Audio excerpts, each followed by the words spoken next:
But It's funny. It's funny that you said that because I was in Miami for the Super Bowl a couple of years ago. I was going to go this year to do the interviews, and I was at the Stanley Cup Finals in a couple of years ago when St. Louis won the Cup. I was on the ice. Brett Hull was there, Al McGinnis, guys that I played. I wanted to play against when I was playing hockey before I hurt my knee and I lost my way to wherever I was going to go as a professional athlete. But it is so funny when you think about it. When you see these guys, they're no longer players, and we've interviewed a ton of people that we've respected, we followed when we were kids, and we're like, oh my God, he's fantastic. And then we interview, and you're like, they're completely different people when you're interviewing them. You're having a little bit of fun with them. It's really amazing. It really is. So I think that's a testament to you being an interviewer, though, you guys, because it's like they have that persona. Mm-hmm. There was a basketball player that I was trying to get an interview with, and he was on a TV show at the time.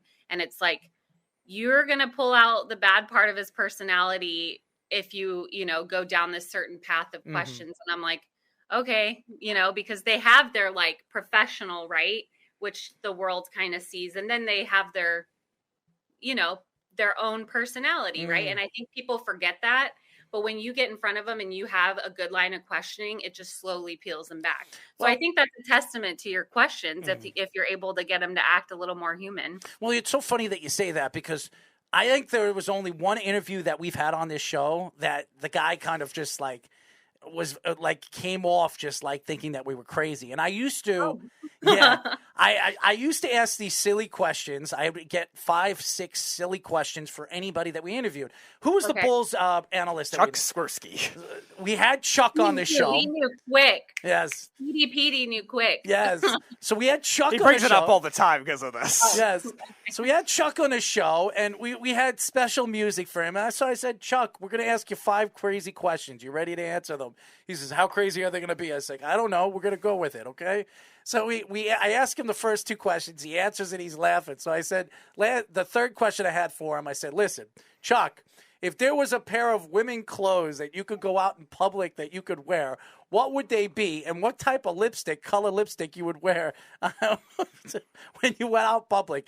He sat there for a second. He looked at me and he was like, are you serious? I said, yeah, I want to know what you would do if you... I feel like that would be easy, though, like sweatpants and clear lip gloss, right? Like, you could do something basic or you could do something fun.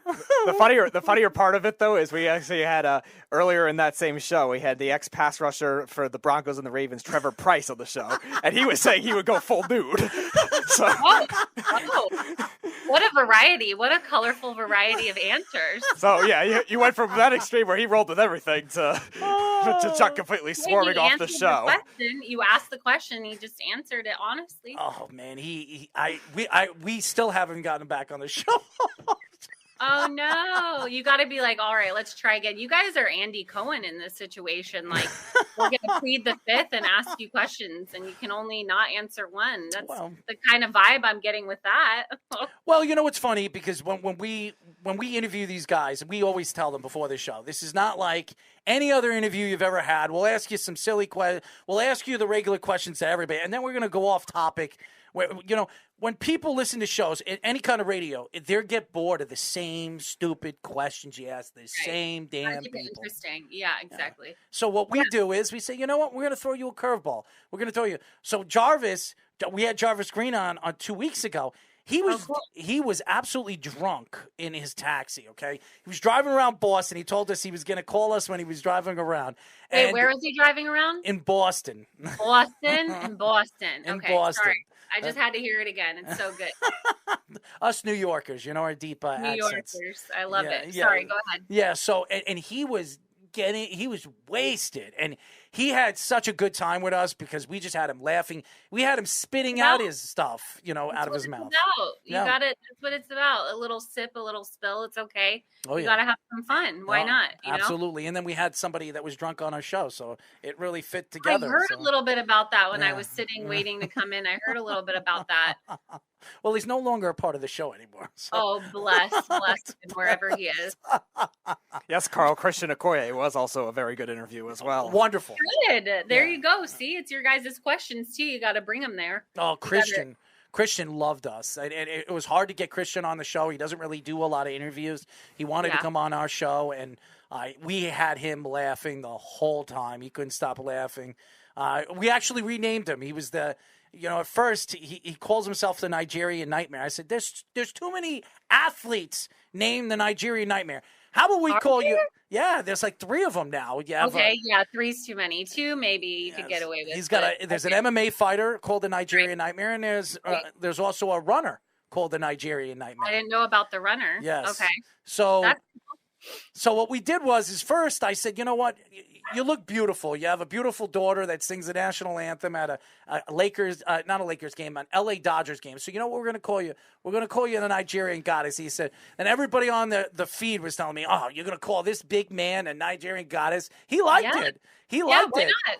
So I said, you know what? We're going to call you the Nigerian Zeus. That's what we're going to call you. Oh, that is highbrow. I like that. Yes. Did it catch on? Did he like that one? Oh, a matter of fact, he loved it. He absolutely loved it. So now he calls himself the Nigerian Zeus. I said, well, change it on your Twitter, man. So everybody now can pronounce you or announce you as the Nigerian Zeus, not the Nigerian Nightmare. You can't give away that stuff for free anymore, though. No, come on. No, you can't give away those ideas for free. That's the last one. Listen, no, he wanted part of the copyrights.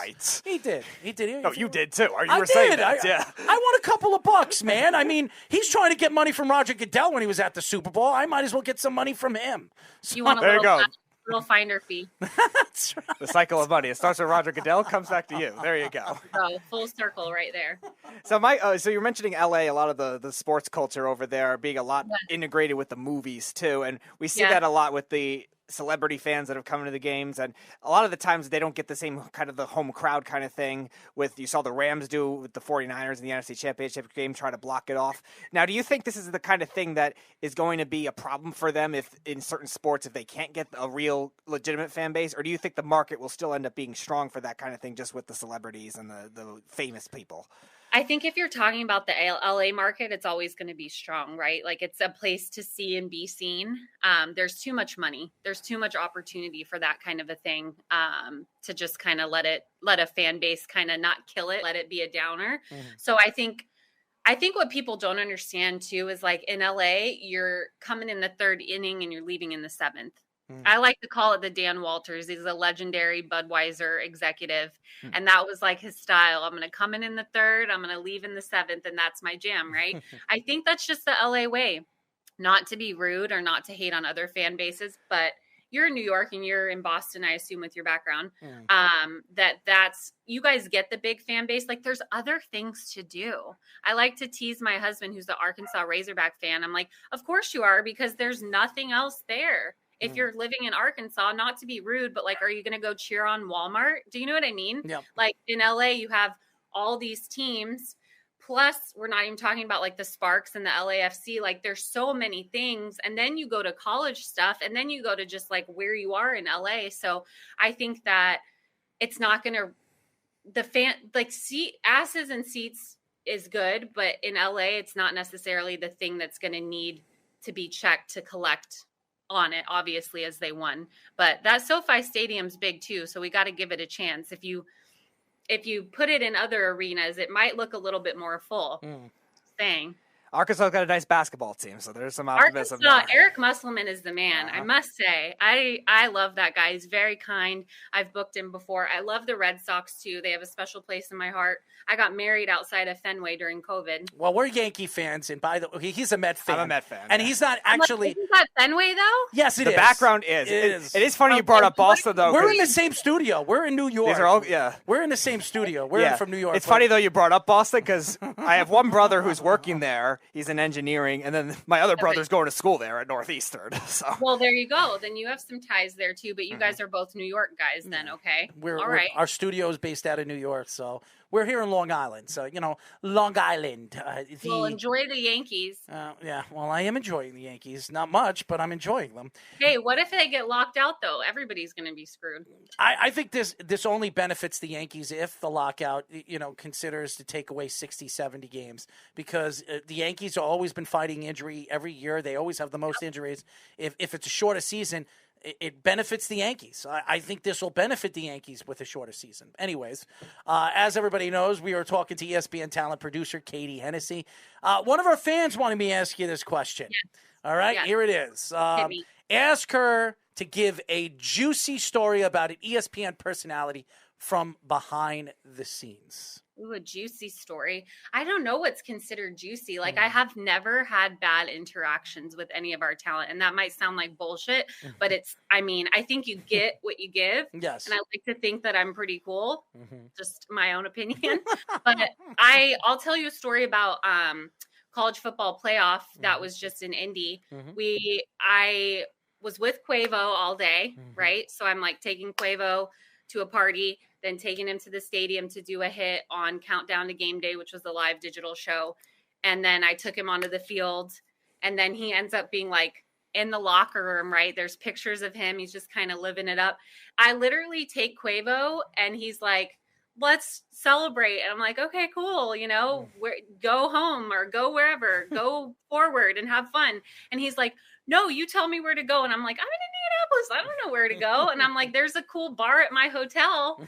And all of a sudden it's Quavo in the corner of this bar hotel. And it's like all ESPN talent around us. And we're literally just partying and celebrating that Georgia won with Quavo. And like L. Duncan's there. We're high-fiving. We start doing like whatever their cheer is called. I don't know what it's called, but that's like a fun, I guess, juicy story. I don't have any mean stories. Like everybody there is pretty cool and fun, and they are who they are on screen. Like I've never met someone and been like, damn, you are not nice, or you are not like that. Like, and the most genuine human being, Mike Golick Jr., is phenomenal. I love him. I hung out with Mike Golick in Miami at the cigar, what was it? Cigar bar or something like that? No, it wasn't a cigar bar. It was Jaws's cigar, party that he had before the Super Bowl. Yes. Look at you, highbrow party. Yeah, I was over there. I got to, do some interviews and hung out with some ex-NFL players, or obviously NFL great. I think George Kittle was there, so I hung out with George Kittle. Oh, awesome. Yeah, so Mike Golick was there, and I had a little bit of fun with him. He's a massively tall man. He really is. Oh, the first time I met him in a hallway, because I'm like Twitter friends with these people who are same age, right? Like I like to think I'm like Twitter friends with Gary Streisky. You know what I mean? You have like that banter. And I meet him in the hallway, like one of the first days I'm back on campus, and I was like, you are a large human. And I had brought my puppy into work. Don't tell anybody. And he's like holding my puppy. And I'm like, that dog looks like you could palm it. Like he is just a large human being, but he's so incredibly kind. So kind.